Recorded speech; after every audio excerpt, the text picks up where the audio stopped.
Hey folks, this is Father Pete and welcome to the Tuesday Thought. Sassafras was here.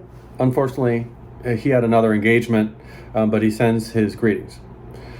I want to talk to you today about what it's like coming out of this pandemic. At the Fellowship for the Weary Soul, which is a small team within St. Mary's, we were talking the other day about the feeling of having things come back onto our plate that used to be off of our plate during the pandemic. And the group, to a person, agreed that there were some things that we didn't want to go back to, that this is an opportunity for us to reconstruct our lives, to rearrange the architecture of our being, of our living and our moving, both as individuals and in relationships and as a community.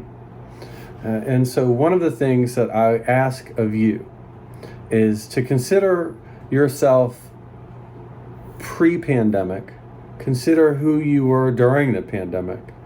And as we begin to move out and into a new way of living together, what are some things that you want to keep? And what are some things that you don't want to have come back?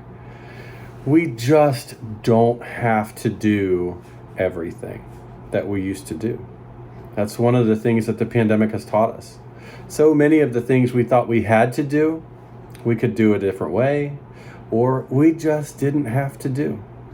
Folks in the Fellowship for the Weary Soul, they were saying, I enjoy having more space in my life. If you enjoyed some of that, keep it. Work to keep it. You did not have to take every single thing and go back to it and put that back on your plate. Maybe God is asking us that question. What do you want to keep about your life? If you had a chance, and I think we have this chance, to reconstruct our way of being in the world, would you do everything the same? Or would you say, maybe we don't have to have the kids scheduled every single day. Maybe it doesn't even matter what school they go to. Maybe our happiness, maybe our quality of life is different than our standard of living.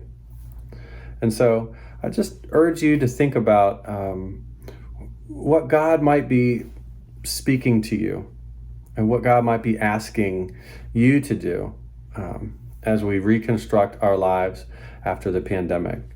And it's really true. We know this now. We don't have to do everything. Maybe this is a chance for us to focus more on our own being and our happiness and the health and vibrancy of our communities. Consider the lilies of the field, Jesus said. As we begin to come out of the pandemic, let us consider the lilies of the field and let the wind blow us here and there. But let us just live, be happy, work for others. You do not have to do every single thing.